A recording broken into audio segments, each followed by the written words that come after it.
Members of the Congressional Black Caucus seemed especially unmoved by the president's speech last night. Many of them wore African kente cloth in response to the president's disparaging remarks about people from Haiti and African countries. They also wore black to bring attention to the Me Too movement. I'm joined now by the whip of the Congressional Black Caucus, Congresswoman Gwen Moore, who represents the Milwaukee area. Congresswoman, thanks for joining us. You wrote a piece for NBC's THINK in which you say that the State of the Union is strong because of the president. The State of the Union is exceptionally strong because it was a wake-up call to all of us Americans about the importance of democracy and participating in it and providing some pushback and resistance to the policies, especially of this president and his Republican majority.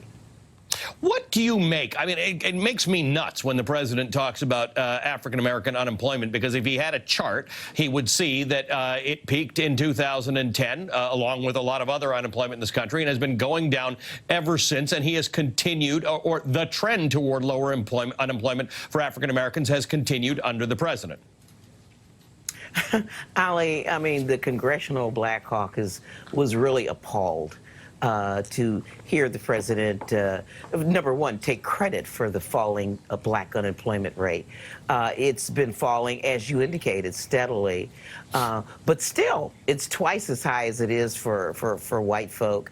And it's certainly, he didn't talk at all about the wealth gap between blacks and whites. I mean, whites enjoy about $111,000 of wealth versus $7,000 for African Americans, and the other sort of disparities that have plagued the black community forever. It also doesn't count those African Americans who, in my state, where we have the highest incarceration rate of African American men in the country and arguably in the world. It doesn't count those folks as unemployed. And those who have just plain old given up. It's hard for me to believe that if white men and white people experience the kind of unemployment that African Americans experience, we wouldn't have some kind of Marshall Plan to solve this. And so we were very appalled to hear him do that. I was having a conversation with Congressman Doug Collins of Georgia earlier about prison reform and incarceration and sentencing. The president did mention that in his remarks last night. This, as you said, this country in general incarcerates more people than anybody thinks it should, and we don't rehabilitate them. Is there anything material there that you think can be done? Well, you know, we had a wonderful bipartisan group working toward justice issues, but this Attorney General, Jeff Sessions, has moved away from all the consent craze that were entered in under the Obama and Eric Holder regime. We haven't seen any indication that the president is willing to work to lower the incarceration rates. We've seen an Attorney General who started to crack down on legal pot. And of course, that's the kind of thing that snares young African Americans at a higher rate than others because of the greater enforcement,